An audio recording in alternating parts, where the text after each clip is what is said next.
ಸ್ನೇಹಿತರೆ, ಈಗ ವಿಶೇಷವಾಗಿ ಉತ್ತರಾಯಣದ ಪೂರ್ವ ಪುಣ್ಯ ಕಾಲ ಆರಂಭ ಆಗೋದೇ ಮಕರ ಸಂಕ್ರಾಂತಿಯಿಂದ.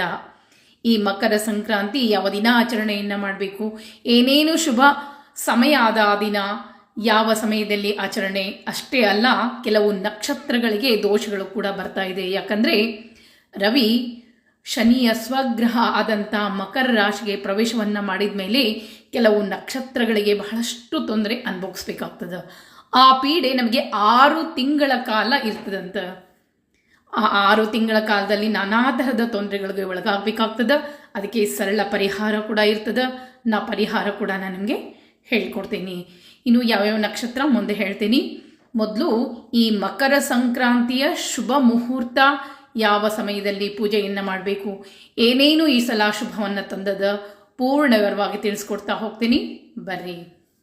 ಧನುರ್ಮಾಸ ಮುಕ್ತಾಯ ಆಗ್ತಾ ಇರೋದು 14ನೇ ತಾರೀಕು ಭೋಗಿ ಆಚರಣೆಯಿಂದ ಧನುರ್ಮಾಸ ಮುಕ್ತಾಯ ಆಗ್ತದ. ಅಲ್ಲಿಗೆ ಅಂದರೆ ಧನುರ್ಮಾಸದ ಆಚರಣೆ ಈ ಜನವರಿ 14ರವರೆಗೆ ಮಾಡಬೇಕು. ನಂತರ ಆ ದಿನ ಭೋಗಿ ಆಚರಣೆ. ಭೋಗಿ ಅಂದರೆ ಧನುರ್ಮಾಸ ಅಲ್ಲಿಗೆ ಮುಕ್ತಾಯ ಆಗ್ತದ. ಸೂರ್ಯ ಶನಿಯ ಸ್ವಗ್ರಹ ಆದಂಥ ಮಕರ ರಾಶಿ ಪ್ರವೇಶ ಅದೇ ದಿನ ಆಗ್ತಾ ಇದೆ ಮಧ್ಯಾಹ್ನ ಸಮಯದಲ್ಲಿ. ಆದರೆ ಮಕರ ಸಂಕ್ರಾಂತಿಗೆ ನಮಗೆ ಸೂರ್ಯೋದಯ ಸಮಯದಲ್ಲಿ ಸೂರ್ಯ ಶನಿಗ್ರಹ ಪ್ರವೇಶ ಇರಬೇಕು. ಹೀಗಾಗಿ 14ನೇ ತಾರೀಕು ಪ್ರವೇಶ ಮಾಡಿದರೂ ಸಹ ನಮಗೆ ಉತ್ತರಾಯಣ ಪೂರ್ವ ಪುಣ್ಯಕಾಲ ಆರಂಭ ಆಗ್ತಾ ಇರೋದು 15ನೇ ತಾರೀಕು.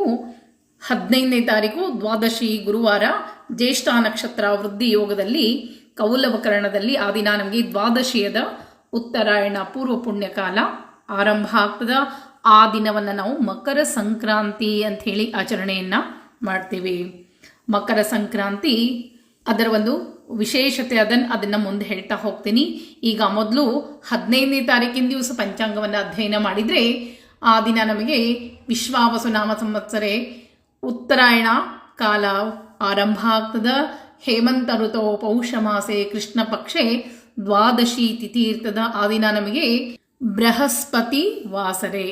15ನೇ ತಾರೀಕು ಗುರುವಾರ, ದ್ವಾದಶಿ, ಜ್ಯೇಷ್ಠ ನಕ್ಷತ್ರ ವೃದ್ಧಿ ಯೋಗ ಕೌಲವಕರ್ಣದಲ್ಲಿ, ಜೊತೆಗೆ ವೃಶ್ಚಿಕ ರಾಶಿಯಲ್ಲಿ ಚಂದ್ರ ಸ್ಥಿತನಿರ್ತಾನೆ.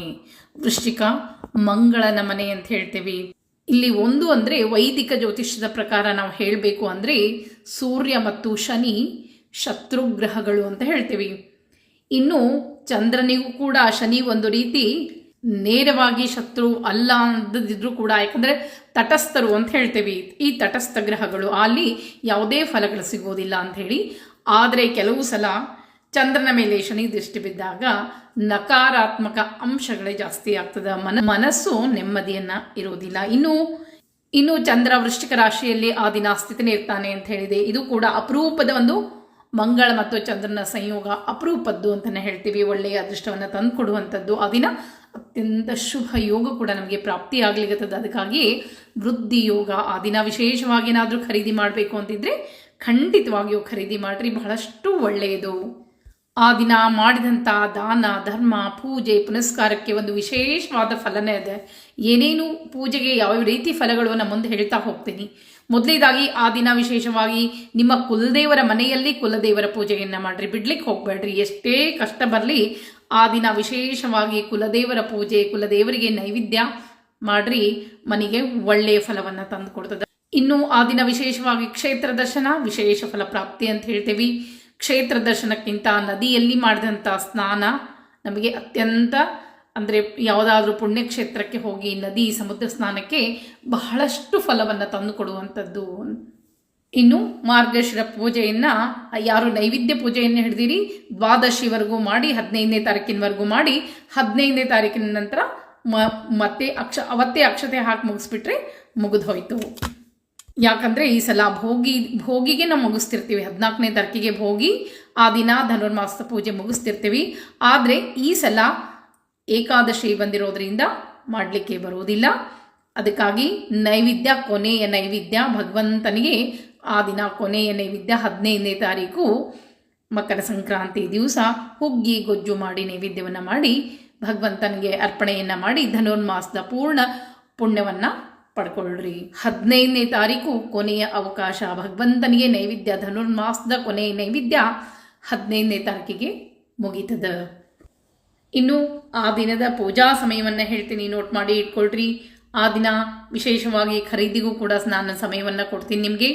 ಆ ದಿನ ಕುಲದೇವರ ಪೂಜೆ ಆಗಿರ್ಬೋದು, ಕೆಲವು ದಾನಗಳನ್ನು ಹೇಳ್ತೀನಿ, ಕೆಲವು ನಕ್ಷತ್ರಗಳಿಗೆ ದೋಷ ಅದ ಅಂತ ಹೇಳಿದೆ, ದಾನಗಳಿಗಾಗಿರ್ಬೋದು, ಪೂಜೆ ಪುನಸ್ಕಾರಕ್ಕಾಗಿರ್ಬೋದು, ಎಲ್ಲದಕ್ಕೂ ಬೆಳಗ್ಗೆ ಬ್ರಾಹ್ಮಿ ಮುಹೂರ್ತದಲ್ಲಿ ಪೂಜೆಯನ್ನು ಮಾಡುವವರಿಗೆ 5 ಗಂಟೆ 8 ನಿಮಿಷದಿಂದ 5 ಗಂಟೆ 56 ನಿಮಿಷ ಇದು ಬ್ರಾಹ್ಮಿ ಮುಹೂರ್ತ, ಬ್ರಹ್ಮ ಮುಹೂರ್ತ.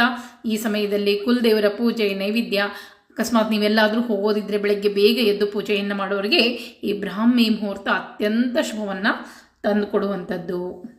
ಇನ್ನು 2ನೇ ಮುಹೂರ್ತ 8 ಗಂಟೆ 40 ನಿಮಿಷದಿಂದ 10 ಗಂಟೆ 24 ನಿಮಿಷ ಇದು ಬಹಳಷ್ಟು ಒಳ್ಳೆಯ ಒಂದು ಯೋಗವನ್ನು ತರ್ತಾ ಇದೆ.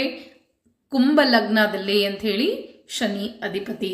ಇನ್ನು ಆ ದಿನ ಏನಾದರೂ ವಸ್ತುಗಳನ್ನ ಖರೀದಿ ಮಾಡಬೇಕು ಅಂತಿದ್ರೆ ಸಾಯಂಕಾಲ 6 ಗಂಟೆ 5 ನಿಮಿಷದಿಂದ ರಾತ್ರಿ 8 ಗಂಟೆವರೆಗೆ ಬಹಳಷ್ಟು ಒಳ್ಳೆಯದ. ಆ ಸಮಯದಲ್ಲಿ ಏನಾದರೂ ಖರೀದಿ ಮಾಡಬಹುದು. ಉತ್ತರಾಯಣ ಪೂರ್ವ ಪುಣ್ಯಕಾಲ ಆರಂಭ ಆಗ್ತಾ ಇದೆ ಭಗವಂತನಿಗೆ. ಅಂದರೆ ದೇವಲೋಕದಲ್ಲಿ ಹಗಲು ಅಂತ ಹೇಳ್ತೀವಿ. ಇನ್ನು ಮುಂದೆ ಉತ್ತರಾಯಣ ಪೂರ್ವ ಪುಣ್ಯಕಾಲದಲ್ಲಿ ಇನ್ನು ಮುಂದೆ ಮದುವೆ ಮುಂಜುವೆಗಳು ಆಗಿರ್ಬೋದು, ಗೃಹ ಪ್ರವೇಶಗಳಾಗಿರ್ಬೋದು, ಶುಭ ಕಾರ್ಯಗಳಿಗೆ ಚಾಲನೆಯನ್ನು ಕೊಡುವಂಥದ್ದು ಅಂತ ಹೇಳಿ. ಅದಕ್ಕಾಗಿ ಈ ಉತ್ತರಾಯಣ ಪೂರ್ವ ಪುಣ್ಯಕಾಲದಲ್ಲಿ ಮಾಡಿದಂಥ ದಾನ ಧರ್ಮ ನೇಮ ನಿತ್ಯಗಳು ಬಹಳಷ್ಟು ಒಳ್ಳೆಯ ಫಲಗಳನ್ನು ತಂದುಕೊಡುವಂಥದ್ದು. ಅದಕ್ಕಾಗಿ ಇನ್ನು ಮುಂದೆ ಬರುವಂಥ ಯಾವ್ಯಾವ ಹಬ್ಬಗಳಾಗಿರ್ಬೋದು, ಪೂಜೆ ಪುನಸ್ಕಾರಗಳನ್ನು ಒಂದೊಂದಾಗಿ ನಾನು ನಿಮಗೆ ತಿಳಿಸ್ಕೊಡ್ತಾ ಹೋಗ್ತೀನಿ. ಇನ್ನೂ ವಿಶೇಷತೆ ಬಹಳಷ್ಟದ. ಅಷ್ಟೇ ಅಲ್ಲ, ಮಕರ ಸಂಕ್ರಾಂತಿ ದಿವಸ, ಮಕರ ಸಂಕ್ರಾಂತಿಗೆ ಸಂಕ್ರಾಂತಿ ದೇವಿ ಸೂರ್ಯನ ಭೇಟಿಯಾಗ್ಲಿಕ್ಕೆ ಬರ್ತಾಳಂತ. ಅದಕ್ಕಾಗಿ ಕೆಲವು ನಕ್ಷತ್ರಗಳಿಗೆ ದೋಷಗಳು ಬರ್ತದೆ. ಆ ದೋಷಗಳನ್ನು ನಾವು ಕಳೆದುಕೊಳ್ಳದೆ ಇದ್ದರೆ ನಮಗೆ 6 ತಿಂಗಳವರೆಗೆ ನಮಗೆ ಬಹಳಷ್ಟು ತೊಂದರೆ ಅನುಭವಿಸ್ಬೇಕಾಗ್ತದೆ. ಯಾವ್ಯಾವ ನಕ್ಷತ್ರ ಇನ್ನೂ ಕೆಲವು ನಕ್ಷತ್ರಗಳಿಗೆ ಬಹಳಷ್ಟು ಅದೃಷ್ಟವನ್ನು ತಂದುಕೊಡುವಂಥದ್ದು ಅಂತ ಹೇಳ್ತೀವಿ. ಕೆಲವು ವಸ್ತುಗಳು ಈ ಸಮಯದಲ್ಲಿ ತುಟ್ಟಿ ಆಗ್ತದೆ. ತುಟ್ಟಿ ಅಂದರೆ ದುಬಾರಿ ಆಗ್ತದೆ. ಇನ್ನು ಕೆಲವು ವಸ್ತುಗಳು ನಮಗೆ ಅತಿ ಕಡಿಮೆ ಬೆಲೆಯಲ್ಲಿ ದೊರಕಲಿಕ್ಕೆ ಶುರು ಆಗ್ತದೆ. ಈ ರೀತಿಯಾಗಿ ಈ ಸಂಕ್ರಾಂತಿ ದೇವಿ ಯಾವ್ಯಾವ ವಸ್ತುಗಳನ್ನು ಧರಿಸ್ಕೊಂಡು ಬರ್ತಾಳೋ ಆ ವಸ್ತುಗಳು ನಮಗೆಲ್ಲ ದುಬಾರಿ ಆಗ್ತದೆ ಅಂಥೇಳಿ. ಯಾವ ದಿಕ್ಕಿಗೆ ಮುಖ ಮಾಡಿಕೊಂಡು ಬರ್ತಾಳೋ ಆ ದಿಕ್ಕು ಒಳ್ಳೆಯದಾಗುವುದಿಲ್ಲ ಅಂತ ಕೂಡ ಶಾಸ್ತ್ರ ಹೇಳ್ತದೆ. ಅದಕ್ಕಾಗಿ ಮುಂದಿನ ವಿಡಿಯೋದಲ್ಲಿ ಮಕರ ಸಂಕ್ರಾಂತಿ ದೇವಿ ಯಾವ್ಯಾವ ನಕ್ಷತ್ರಗಳಿಗೆ ದೋಷವನ್ನು ತರ್ತಾ ಇದ್ದಾಳೆ, ಯಾವ ರೀತಿಯ ಆಕೆಯ ಆಭರಣಗಳನ್ನ ಧರಿಸ್ಕೊಂಡು ಬರ್ತಾಳೆ, ಅಂದರೆ ಆಭರಣಗಳಂತಂದರೆ ಬಂಗಾರದ್ದೇ ಅಲ್ಲ, ಆಕೆಯ ವಿವಿಧ ರೀತಿಯಿಂದ ಆಕೆ ಆಭರಣಗಳನ್ನು ಧರಿಸ್ಕೊಂಡು ಬರ್ತಾಳೆ, ಯಾವ ಬಣ್ಣದ ಬಟ್ಟೆಯನ್ನು ಧರಿಸ್ಕೊಂಡು ಬರ್ತಾಳೆ, ಏನೇನೂ ಆಕೆಯ ವಿಶೇಷತೆ ಅದ. ಅದಕ್ಕಾಗಿ ಪೂರ್ಣ ವಿವರವಾಗಿ ನಾನು ಮುಂದಿನ ವಿಡಿಯೋದಲ್ಲಿ ತಿಳಿಸ್ಕೊಡ್ತೇನಂತ ಈ ಪೂಜಾ ಸಮಯವನ್ನು ತಿಳಿಸ್ಕೊಟ್ಟೇನಿ. ನೋಟ್ ಮಾಡಿ ಇಟ್ಕೊಳ್ರಿ.